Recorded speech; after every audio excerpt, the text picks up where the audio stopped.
saudara-saudara sekalian, keluarga Happy Sword Family. Ketemu lagi kita dalam renungan pagi kita hari ini. Saya membawakan renungan yang saya kasih judul Stay in God's Plan, tetap dalam rencana Tuhan. Saya percaya bahwa Tuhan punya satu rancangan dan atau rencana yang luar biasa buat hidup kita. Saya coba cari rancangan itu artinya apa sih gitu. Terus saya buka-buka Google gitu. Kalau menurut Kamus Bahasa Indonesia, rancangan adalah sesuatu yang sudah direncanakan. Rencana, program, desain yang punya tujuan tertentu. Nah, saya percaya waktu Tuhan menciptakan manusia Adam dan Hawa, Tuhan pasti punya satu rancangan buat hidup Adam dan Hawa, buat hidup manusia. Tapi pada kenyataannya Adam dan Hawa keluar dari rencana Tuhan karena mereka melanggar perintah Tuhan, yaitu mereka makan buah yang dilarang buat mereka, buat pengetahuan baik dan buruk.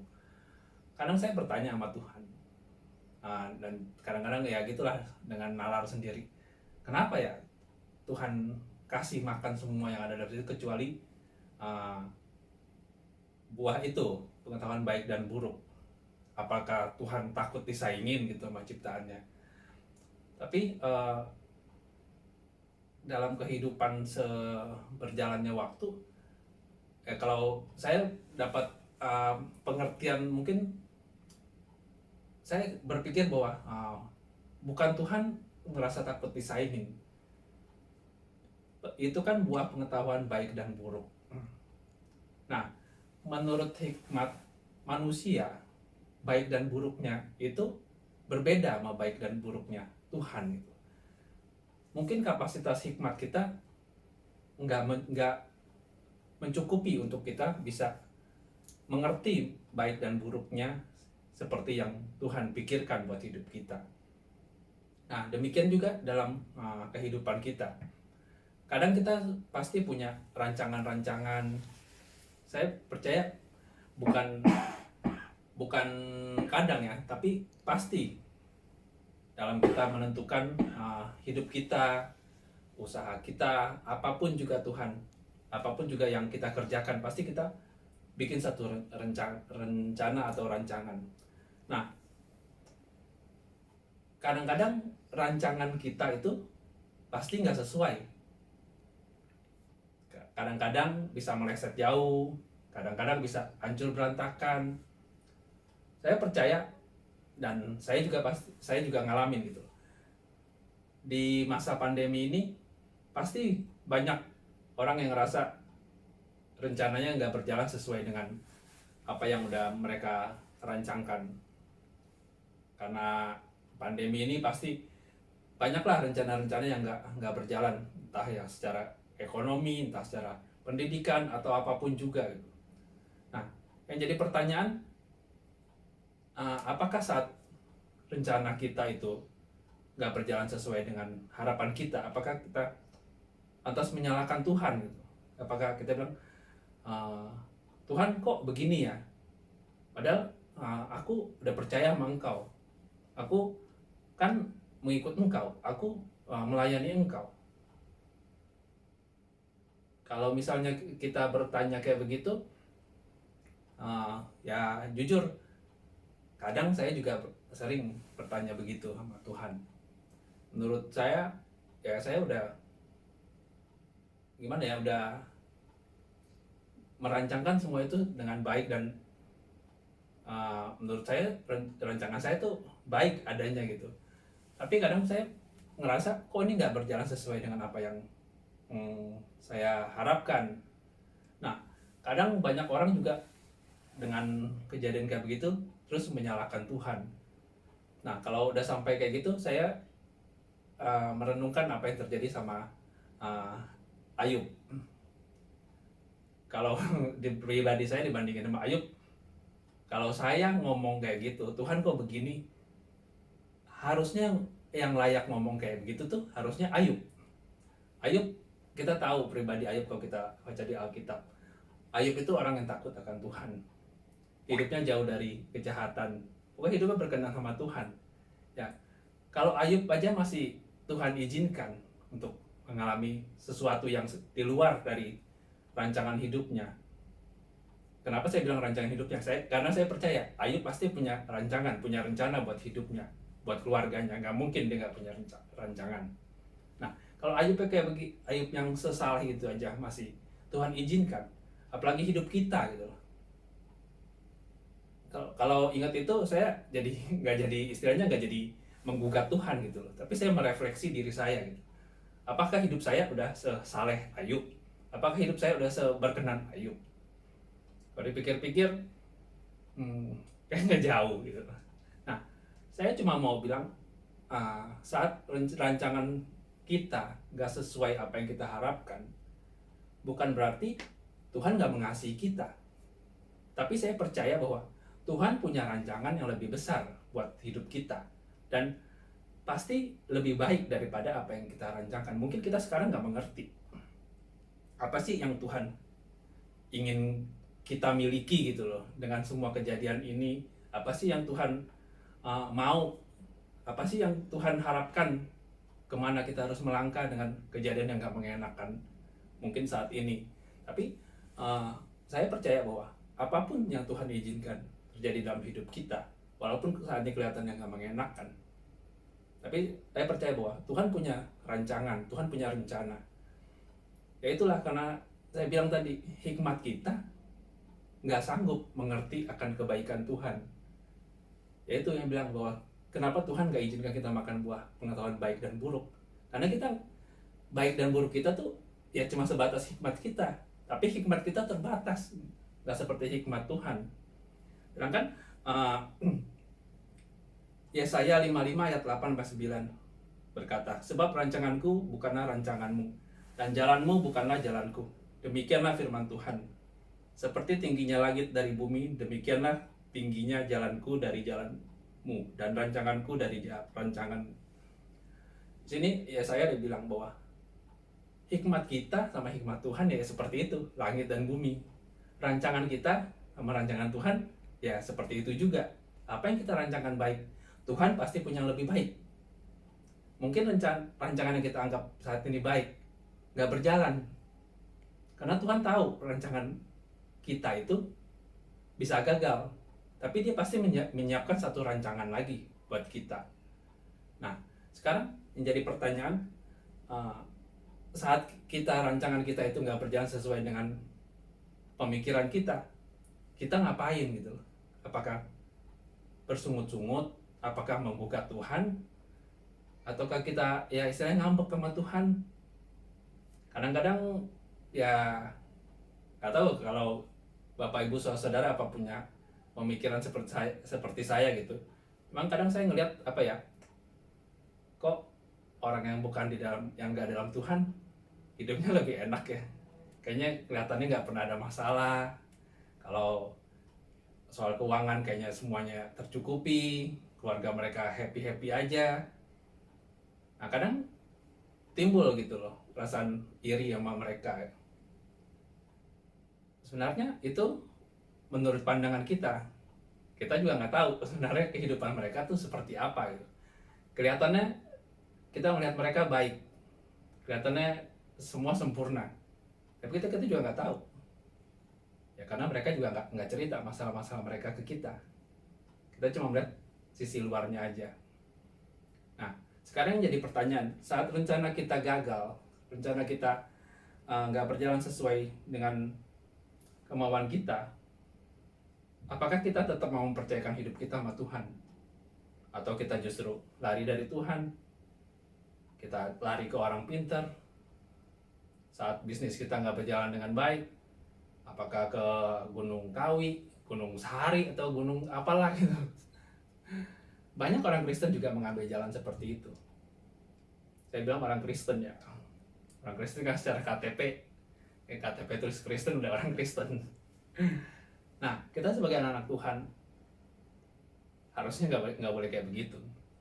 Nah sekarang seperti judul yang tadi saya udah bilang, uh, how to stay in God plan.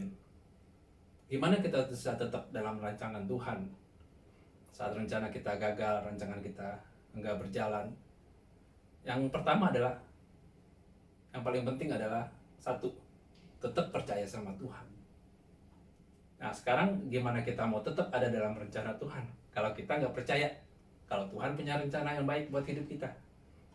Ya kalau kita bilang, ya gue mau ikut rencana lo, tapi begitu dijalanin, kayaknya nggak meyakinkan nih, kayaknya nggak bisa dipercaya nih cara-caranya. Ya kita nggak mungkin bisa ada dalam rencana Tuhan. Yang pertama itu tetap percaya. Apapun keadaan kita saat ini, apapun kesusahan kita saat ini, percaya deh, Tuhan punya rencana yang lebih baik dari rancangan kita. Terus yang kedua, untuk kita tetap ada dalam rencana Tuhan, tetap bertekun dalam doa. Kekuatan kita sebagai manusia adalah doa. Jujur, saat saya punya masalah, punya pergumulan, udah coba sana, coba sini, gak bisa, ya itu cuma satu, berdoa serahin sama Tuhan. Tuhan, gue udah kerjain bagian gue udah gak tahu mesti ngapain lagi, gue serahkan sisanya sama lo.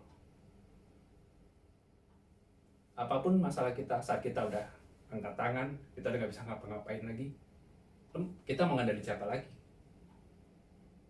Saat kita punya masalah keuangan, kita nggak punya uang, kita nggak bisa pinjam sana sini, mengandalkan siapa lagi?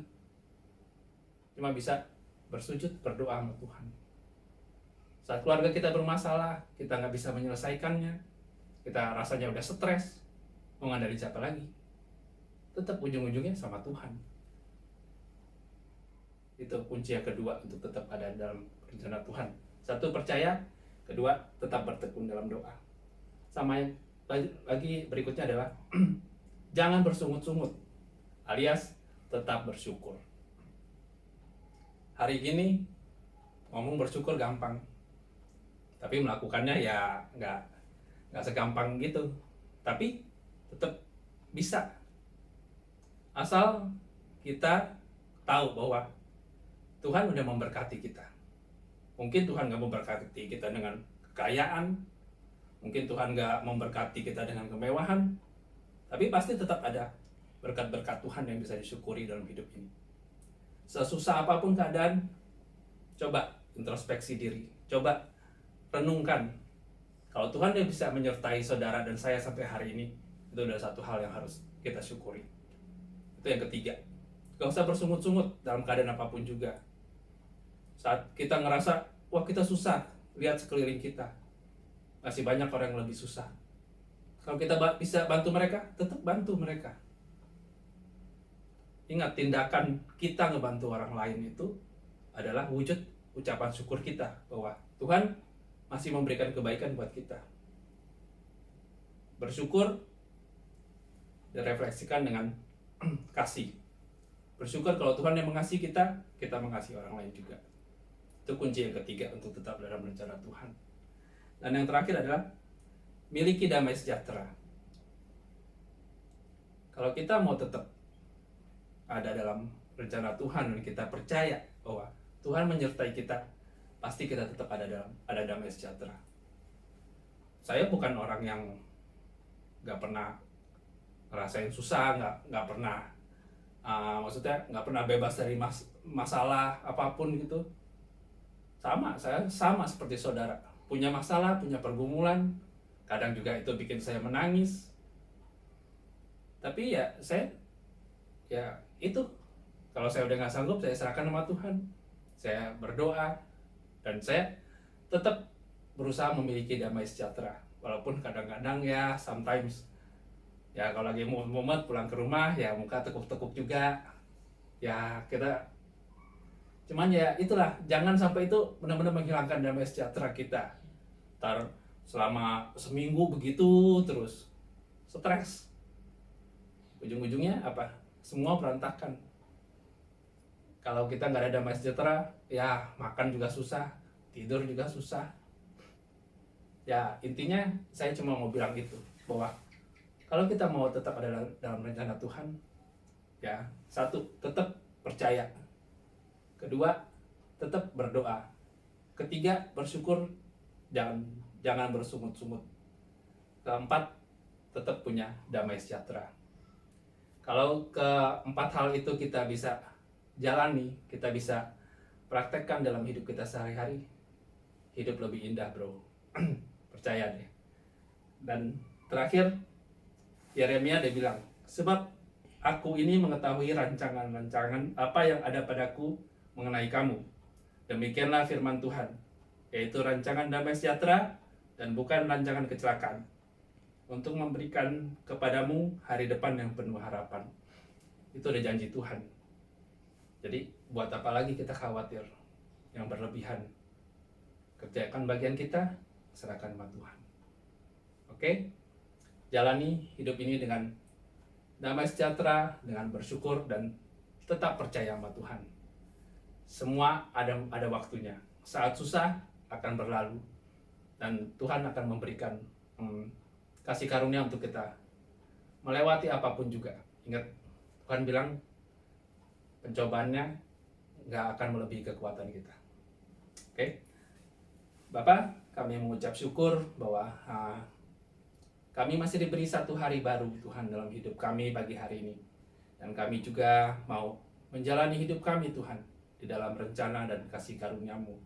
Tuhan, biar kami boleh belajar, untuk kami boleh ada dalam rancangan-Mu, dalam rencana-Mu Tuhan. Biarlah Bapa, kami boleh tetap kuat, kami boleh tetap percaya, kami boleh tetap mengandalkan Engkau, kami tetap boleh ada damai sejahtera, dan kami tetap mengucap syukur Tuhan dalam segala keadaan Bapa. Karena kami percaya hidup kami adalah milik-Mu, dan Engkau yang pelihara dan jaga hidup kami ya Bapa. Terima kasih Tuhan untuk kami boleh ada dalam rencana-Mu. Kami mengucap syukur bahwa Engkau memperhatikan hidup kami. Terima kasih Bapa. Hanya dalam nama Yesus kami berdoa dan mengucap syukur. Oke, terima kasih. Shalom Bapak Ibu sekalian. Tuhan memberkati dan tetap semangat.